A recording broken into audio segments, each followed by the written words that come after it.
Salut à toutes et à tous, bienvenue, c'est Top Sport. Je vous emmène cette semaine au Palais des Sports de Mulhouse à l'occasion d'un derby, un vrai entre Mulhouse et Pfastatt, l'occasion de mettre un coup de focus sur les clubs alsaciens de cette nationale 2 en basket. Mulhouse d'un côté, ce sont les revenants, ils ont failli déposer le bilan et n'ont failli pas commencer cette saison. Pfastatt, c'est le grand retour du promu de la région mulhousienne. L'occasion de parler basket donc dans cette émission, du basket mais pas que, le détail dans le sommaire, en images, en musique et en couleurs, c'est tout de suite. Un VTT et des baskets, vous êtes prêts pour le Bike and Run? On vous emmène découvrir cette discipline combinée à l'occasion des championnats de France organisés dimanche à Oberhausbergen près de Strasbourg. On ouvre une large page basket avec le match entre deux des 5 équipes alsaciennes engagées en N2. Mulhouse recevait Pfastatt, vous saurez tout sur le début de saison des deux équipes.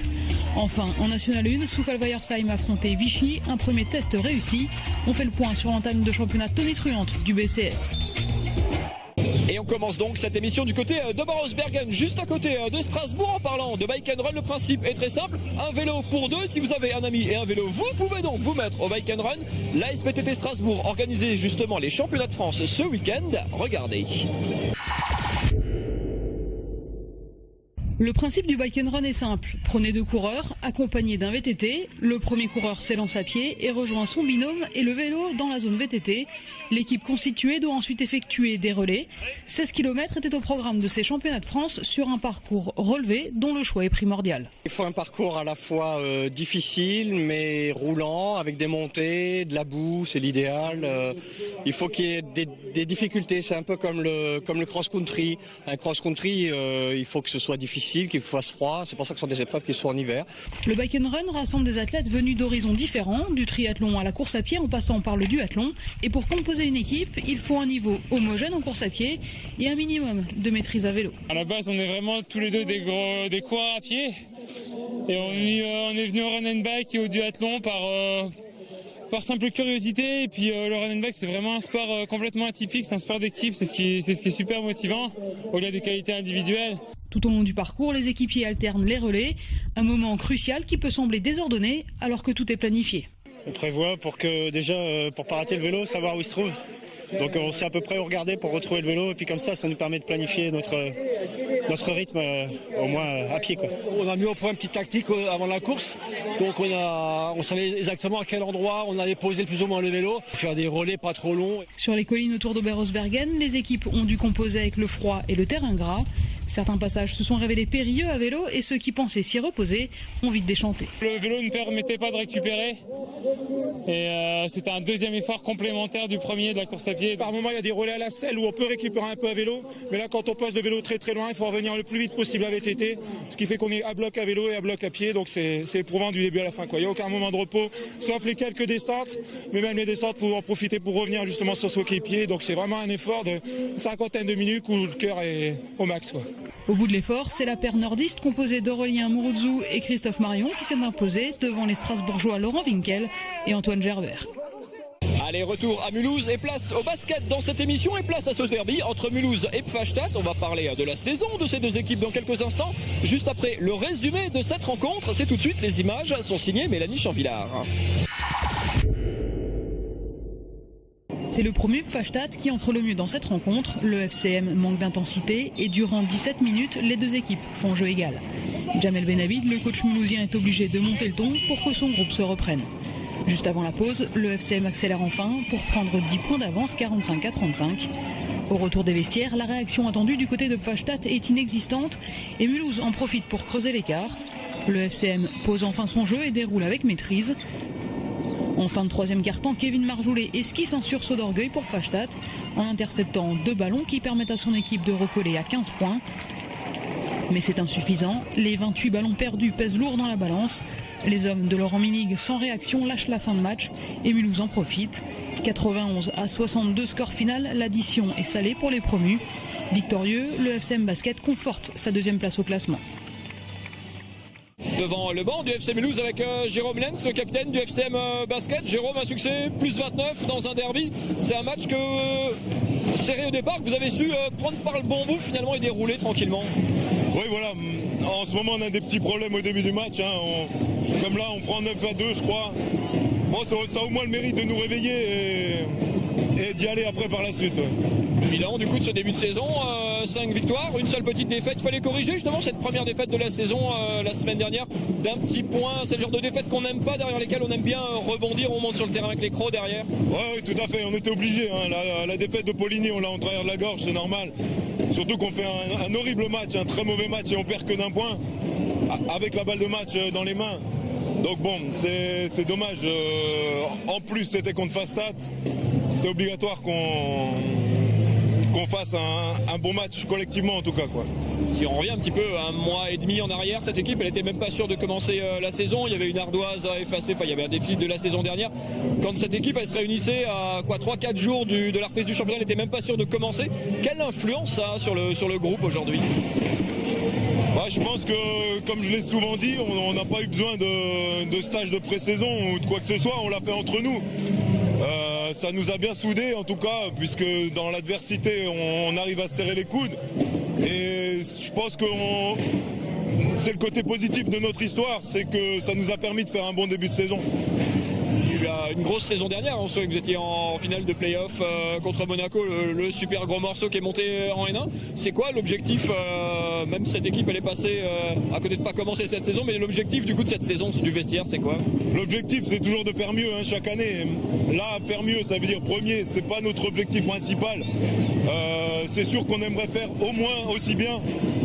Comme on dit, on prend les matchs, les semaines après match pour donner le maximum, on verra à la fin. Terminé, c'était le premier derby de la saison. Mulhouse, Fastad, il n'y a pas eu souvent en plus des derbys comme celui-là. Il y a quand même toujours un petit quelque chose en plus. Ah toujours, hein. Fastad Mulhouse c'est particulier. On se connaît tous, on a plus ou moins joué ensemble. Nous on a des anciens Fastatois, ils ont des anciens Mulhousiens. Fastad Mulhouse c'est particulier. J'ai hâte d'aller jouer chez eux pour le match retour, ce qui va être sympa aussi.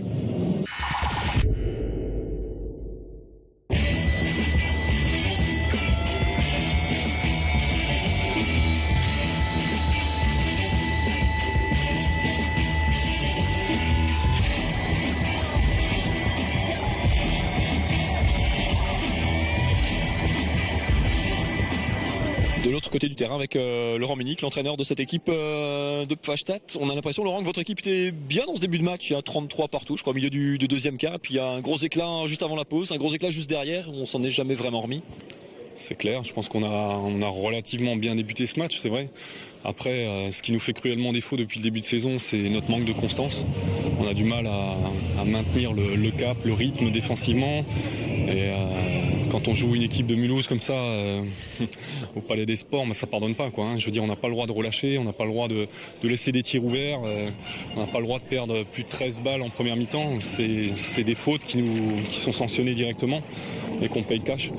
Même si c'est dur, on n'a pas le droit de pas se battre et je trouve inacceptable le manque de réaction qu'on a eu dans la deuxième mi-temps où on a baissé les bras, on a laissé cette équipe de Mulhouse jouer comme elle le voulait. Elle marque 90 points ce soir, c'est inacceptable. Les promus, on sait que souvent les promus ont moins de moyens, moins d'expérience, qu'il faut un peu se serrer les coudes. C'est ce qui fait aussi défaut à votre équipe, c'est qu'il n'y a pas non plus ce petit plus en cohésion qui pourrait contrebalancer le déficit de taille, le déficit d'expérience. C'est sûr qu'on a un groupe, encore avec quelques jeunes, avec des joueurs qui ont un peu moins d'expérience à ce niveau-là. Donc on a besoin d'avoir un groupe soudé, d'avoir une grosse solidarité au sein de notre équipe et c'est ce qui nous fait défaut aussi, quand on manque de constance. Donc on tombe vite dans le dur, on commence à moins s'encourager, à se critiquer, à regarder les erreurs que font les autres. Je pense qu'il faut d'abord avant tout se regarder soi dans une glace, moi y compris. Je m'englobe bien sûr dans cette remarque. Voir les erreurs qu'on fait et tout donner pour corriger ça. Pour terminer, c'est quoi la réalité pour expliquer aux gens un petit peu le quotidien d'un club, d'un effectif de National 2 en 4e division? C'est quoi? Tout le monde est amateur, il y a quelques joueurs qui sont payés. Comment on fonctionne quand on est promu en N2? Ouais, alors c'est sûr qu'on est une équipe, il y a un petit peu de tout dans cette National 2. Nous, on vient de monter de National 3 en National 2. On a effectivement 2 joueurs qui sont salariés, qui sont sous contrat. Les autres joueurs travaillent, moi je travaille. Donc il faut faire avec le quotidien de chacun par rapport à son travail. Aujourd'hui, on s'entraîne 3 fois collectivement. Les joueurs qui sont salariés s'entraînent en plus donc des matinées à la salle avec Pierre Bilbao, le salarié du club. Et voilà quoi. Donc c'est sûr que on a dans cette poule d'autres équipes qui ont la chance ou qui ont les moyens de s'entraîner 2 fois par jour. Donc c'est sûr qu'il y a forcément une disparité, mais bon, ça n'explique pas tout. Je veux dire, quand on joue un match de basket, il faut se donner à fond, et qu'on se soit entraîné 10 fois ou 3 ou 4 fois, alors c'est sûr qu'on peut corriger un peu plus de détails, on peut travailler un peu plus techniquement et tactiquement quand on a plus de séances, mais bon, c'est le quotidien, ça fait partie, il faut faire avec. Merci beaucoup Laurent. Et il y a un autre club alsacien qui cartonne en ce début de saison, c'est Soufal-Weiersheim, le seul club alsacien en National 1, ce qui en fait derrière la sigle deuxième club de la région. Soufal qui passait un premier gros test ce samedi soir avec la réception de Vichy, un club déjà vu en Pro A. Succès probant des Soufalois qui viennent d'enchaîner 6 victoires en 6 matchs. Mélanie Chanvillard a poussé la porte du gymnase des 7 arpents, c'est maintenant. Le basket club de Soufal-Weiersheim entame sa 3e saison en N1, 2e de la phase régulière la saison dernière. Les hommes de Stéphane Eberlin affichent forcément des ambitions élevées cette année. L'objectif qu'on s'est fixé au niveau du club et au niveau du groupe, c'est finir dans les 5 premiers pour avoir un play-off à domicile dans la phase finale. Maintenant, dans les 5 premiers, ça veut dire qu'on peut être premier comme 5e. Donc une des 5 premières places nous satisferait très bien. Le BCS grandit doucement au 3e échelon national sans griller les étapes. Mais avec les bons résultats de la saison dernière, le club a changé de statut. Quand on parle de Soufal, maintenant c'est vraiment un club respecté. Dans toute la N1, c'est un club qui fait peur. Et voilà, après c'est clair que ça va être plus difficile parce que maintenant Soufal est attendu. La saison dernière, bon, c'était pas la même chose, mais pour l'instant on arrive à confirmer un peu la saison dernière. Cette année encore, Soufal-Weiersheim mise sur la stabilité au sein de son effectif. Seules de nouvelles recrues sont venues renforcer le groupe.